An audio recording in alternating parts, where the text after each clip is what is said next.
Welcome to the Parentish Podcast, where experts at Children's Mercy Kansas City talk about the little everyday things parents experience with their babies, teens, and in-betweens. I'm your host, Maggie McKay. When it comes to overbooking ourselves, adults aren't the only ones. But how do we manage our children's extracurricular activities? Where's the balance? Dr. Simone Moody, clinical psychologist and director of psychological services for the ADHD specialty clinic at Children's Mercy, is here to share some practical strategies. Thank you so much for being here, Dr. Moody. Thanks for having me. Yeah, so back in the day, you might have been on one team. Maybe you were also in the school play, but usually not more than like two major activities, at least where I went to school. Not more than two at one time. But now it seems kids are so busy, it's hard to keep up. So what are some signs that a child might be overextended with extracurricular activities?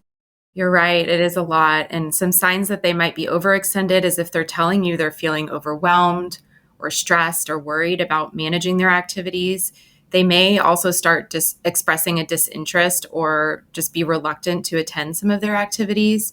Or you may notice a change in their mood, maybe being more irritable or overly tired. And that might suggest that maybe they're not having enough time for self-care tasks like sleeping, eating, and relaxing. And how can parents determine the right number or type of activities for their child, especially when every opportunity seems valuable? It's tough. As a parent, you want to give your child all the opportunities possible, and kids can get really excited about many of those opportunities. So trying to narrow it down can be really difficult. I think it's helpful to consider a child's interest and their goals. So if your child wants to be an artist or their favorite sport is soccer, those could be activities that you prioritize. It's also important to consider your family's values. So if music is really important in your family and learning how to play a musical instrument, you may have a conversation with your child to see, does this align with their interest and their goals? It's also important to consider time and effort that it takes to participate in the activities. So just looking to see, do I have enough time in my schedule? How much energy is it going to take for me to do this activity? And how does that fit in with other activities in the family? It's also important to consider family support. And so how are they going to get to and from the activity? Who's going to be able to attend? Are parents able to do that? Do we have a carpool going, or are there extended family members or friends that can help with that? And also looking at budget too. So there are more activities now than ever, and those activities have become more expensive. So what's in your family's budget and how can you make that work? And what's that right number or type of activity that's going to fit with your family? I think it can be helpful too to look at the history of how your child participated in activities in the past. Was last season too much for them? Was last semester too many activities or not the right kinds of activities? And using that information to determine which ones are the most valuable to your child. It's also helpful to involve kids in the decision making and making sure you're giving them choices when possible, because then they'll be more excited and more motivated to participate. And also helping them set some boundaries around how much is too much and what types of activities they're participating in. What role does a child's personality or temperament play in how they handle busy schedules? That's a good question. I work with a lot of strong-willed children, and they're definitely more likely to assert their feelings about their schedule in terms of what they're interested in and how much is too much. I also think about children with an anxious temperament that might have difficulty expressing their preferences or maybe making decisions about what they want to do.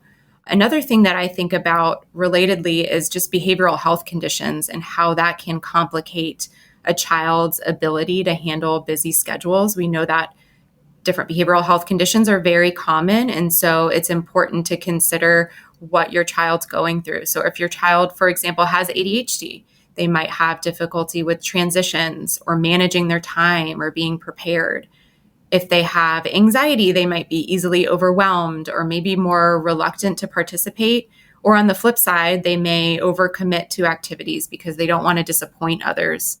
And a child with depression, they may shut down or lose interest in activities they once enjoyed or experience some withdrawal from ones that they love. So those are important things to consider in terms of how a child handles a busy schedule.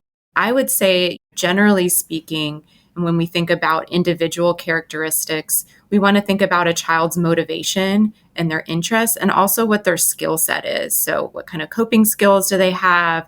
How good are they at managing their time and planning? And that can really help factor into their ability to manage a busy schedule. How can families create a healthy routine that balances school, activities, downtime, and even sleep? I really like time management calendars that can help kids and parents visualize how you're spending your time every day and every week.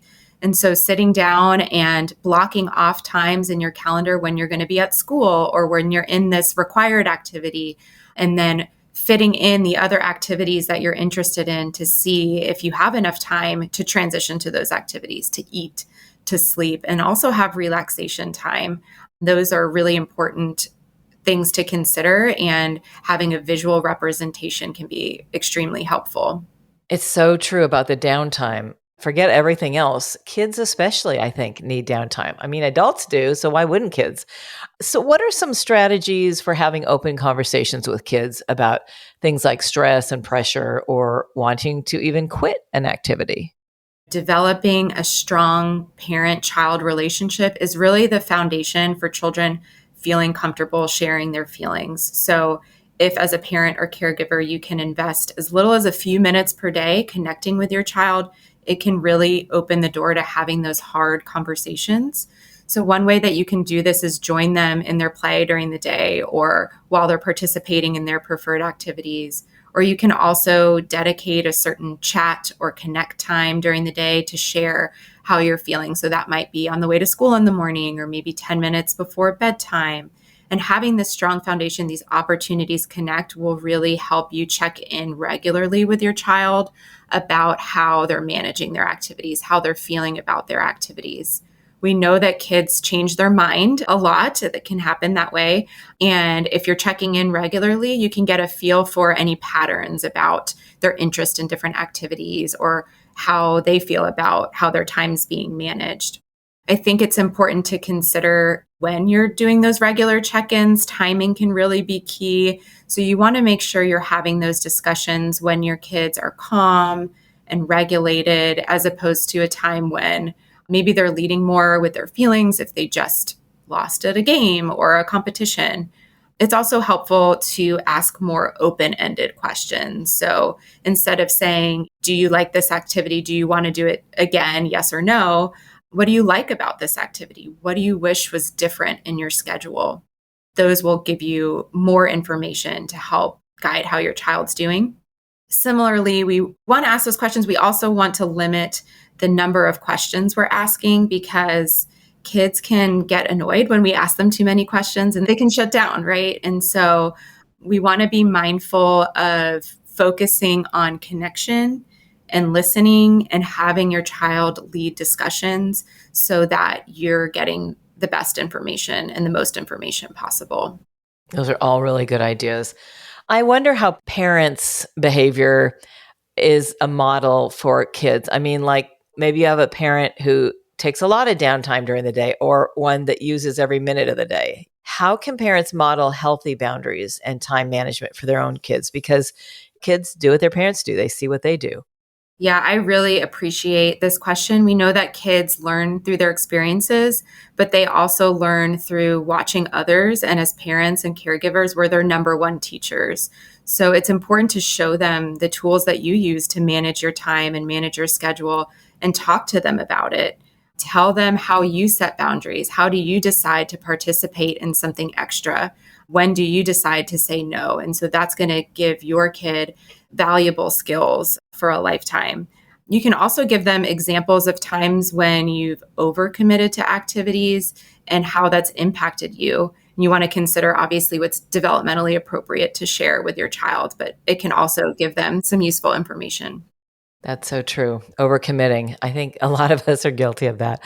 Are there long-term mental health implications of chronic overscheduling in childhood? Potentially. Chronic overscheduling can make you more susceptible to things like stress and anxiety, depression, burnout. So it's really important to recognize these signs early and do those regular check-ins. Pay attention to what your child's doing, how they're acting. That will give you some good data to help inform the next round of extracurricular activities. And when it comes time to signups, you'll have a better sense of if you need to cut things out or maybe you can add something. Anything else in closing that you'd like to add that maybe we didn't cover that you'd like people to know?